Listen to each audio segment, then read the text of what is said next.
The much awaited year of 2026 is here, and I'm so excited to share with all of you your astrology predictions for 2026. 2026 is a year of new beginnings and where we reap the rewards for all the efforts and hard work that we have been putting for the past 3-4 years.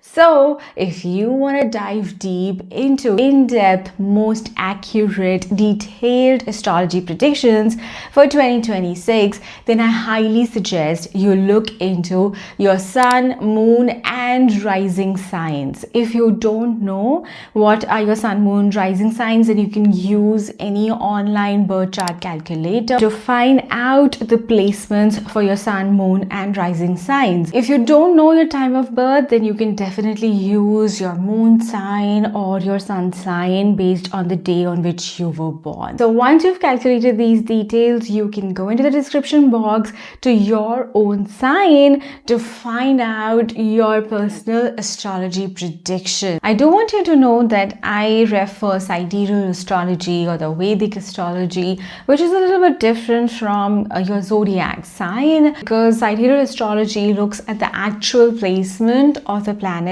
in the sky. Now let's get into the video. So if you have Aquarius, sun, moon, or rising, then this is what you're going to expect in 2026. So Aquarius, for you, Rahu, which is also the North Node, is going to be transiting your ascendant for almost the full year, and Ketu, which is also the South Node, is going to be transiting your 7th house. And when Rahu transits your 1st house, it's going to be a complete transformation of your identity. Rahu is all about, charm and the material validation, and so this is the time you just want to completely transform how you show up in the world. So you may want to change your aesthetics, how you dress up, and maybe you want to change your look completely and look more charming, and you want to start looking at how to look more attractive, because Rahu likes these kind of things, right? To mesmerize others and to be charming, and you'll see that changes happening for you. You would want to change your outward appearance completely. 1st house is also our identity. What do we believe about ourselves? And Rahu's presence here is going to now start shifting those self-beliefs. This can be a really good time period for you to let go of people-pleasing tendencies and to start focusing on yourself and to start giving that love back to yourself, start giving that attention back to yourself. This is also a really good time if you are in a business. Rahu's presence in 1st house can make you a really good entrepreneur. So if you have been working, if you've been thinking on, having your own business project, then this can make you really ambitious, where you just want to go after your goals and actually achieve them. Ketu's presence in 7th house, it can either align you with spiritually aligned partners, almost like soulmates for you. But if there are partnerships which were just temporary, then Ketu's presence here can actually create detachment there. So you may not want to engage in any frivolous relationships or relationships which are actually not going to be serving you in the long term.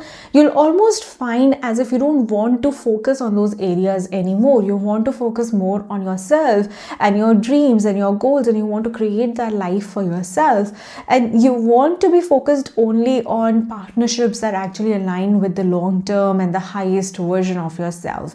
And this can be a really good transformative year for you. Saturn is going to be transiting your 2nd house in 2026. Our 2nd house is the house of our resources, of our finances, our money, and Saturn's presence here can create some sort of shortage. So you may have to structure your expenses. You may have to make sure that you are spending within your limits. There can be some unexpected expenditure, so it's good to keep some buffer for those kind of expenses. 2nd house is also about our speech, and so when Saturn is transiting our 2nd house, our speech can become very authoritative or maybe slightly rough, and so it's important to be mindful that when we are dealing with others, we are able to be more diplomatic. And generally when Saturn is influencing us, there can be a tendency to just speak the truth, and that becomes like the centermost point for us. But It is also important for you to be diplomatic in a way that you can speak the truth and do what is needed to be done without hurting others or without hurting the partnerships or the relationships that you want.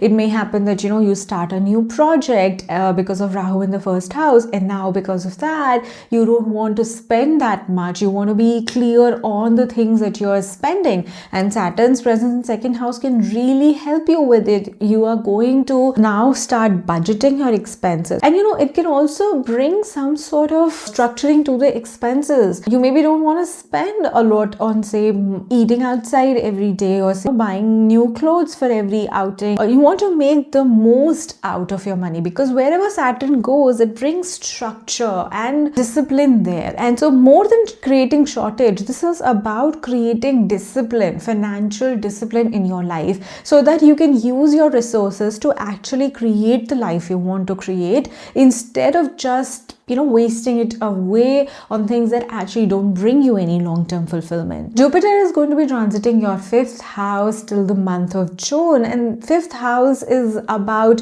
romance and dating and our creative passion. And so Jupiter's presence in 5th house can create a very positive and blessed environment for you, where you get a lot of opportunities to go out and spend time with your friends. Maybe you're able to find a long-term partner during this time, since 5th house is dating and Jupiter does show long-term commitment. You may be able to find someone who is a foreign national, because Jupiter also shows everything foreign. 5th house is also the house of our ancient knowledge, so like the spiritual wisdom, the knowledge of the Vedas, the mantras.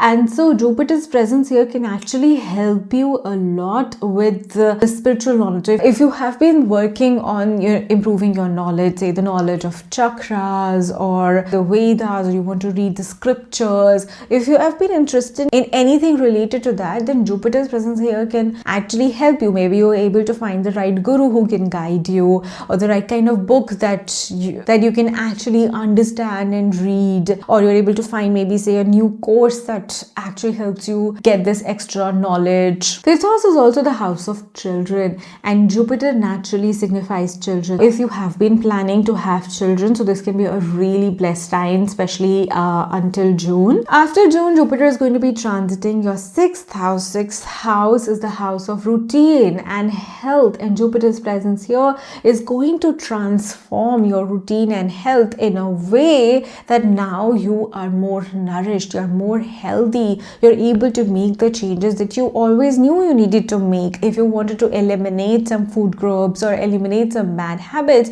you'll just finally have that divine blessing that you're able to make those changes. After October, Jupiter is going to be transiting your 7th house, which again is really good for your long-term partnership. So if you see, this year actually is really good if you've been looking for a long-term commitment.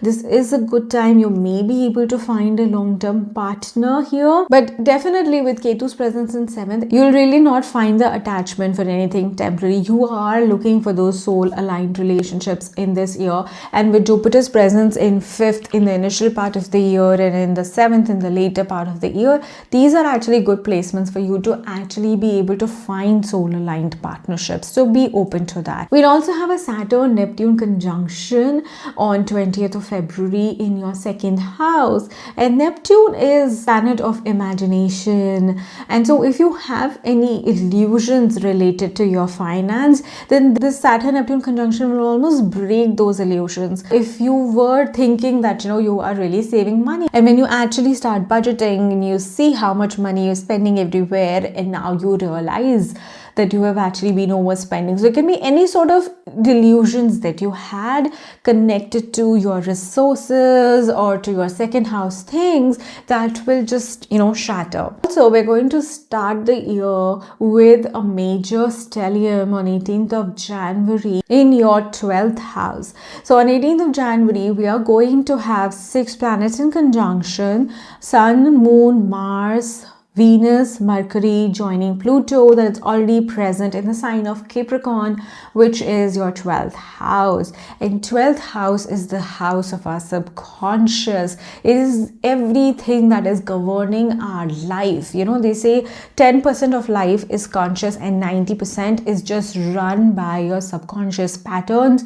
And now you will see that this conjunction is going to almost force you to start looking at your subconscious pattern. And changes may not happen immediately around the conjunction. They may reveal themselves during the course of year, and during the course of year you'll see that now you're more aware of your subconscious pattern and you're able to make the changes that you need to let go of your limiting belief, of your self-sabotaging pattern, so that you can actually create the life you want. You can actually get the dreams and the desires that you have been working towards.